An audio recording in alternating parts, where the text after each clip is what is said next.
Magandang tanghali po sa lahat. Tayo nagbabalik ulit dito sa ating munting channel para mag-discuss ulit ng another points. At ito po ay ating hilig, ayan, mangulikta ng barya. Kaya ho tayo nandito, nagsisiling ng kanilang mga presyo. Ayan po. Ang pag-usapan natin barya ngayon, ito po ay 1 centavos po. Ayan. 1 centavos po, year 1963. Ayan, 1 centavos ang ating kamay, napupok ng martelyo. Kaya gagawa tayo ng kulungan ng manok, kaya marumi ang ating kuko. Pasensya na po. Ayan ang ating pag-uusapan. Nakapanood po yan sa English series. Baka hindi nyo po alam. Ayan, titignan natin ang kanyang presyo sa ating mga online selling kung magkano na old coins po. Sinaunang barya, 1 centavos, year 1963. Ayan, magpapasalamat lamang tayo sa lahat ng ating mga subscriber. Lahat po na sumusuporta dito sa ating munting channel. Taos puso po ako nagpapasalamat sa inyo. Magandang tanghali po sa inyong lahat and God bless. Ayan.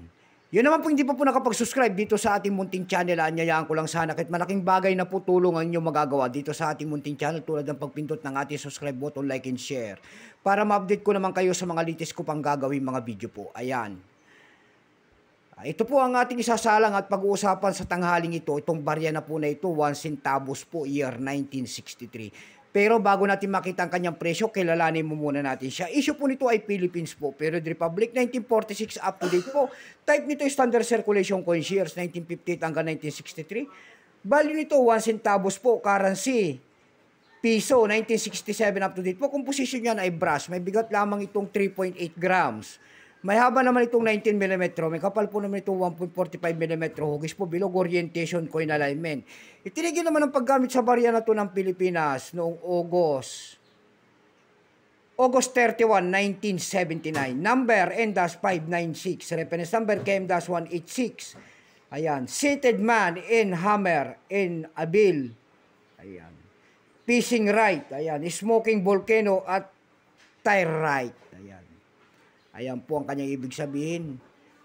Nakaupong mama po, nakaharap po sa bulkan na may hawak na hammer. Ayan. Ito po ay nakapaloob po sa English series. Ito pong year 1963 na ito po ay 68%. Kung ilang piraso naman ang ginawa rito sa barya na hawak natin ng Pilipinas, ito po ay 153,515,000 piraso po. May price na rin po yan doon sa ating numista, binigyan na po ng presyo. Ayan. Kung tawagin ng ating mga kolektor, yung kanyang very fine 13 pesos, extra fine 30, almost uncirculated 35.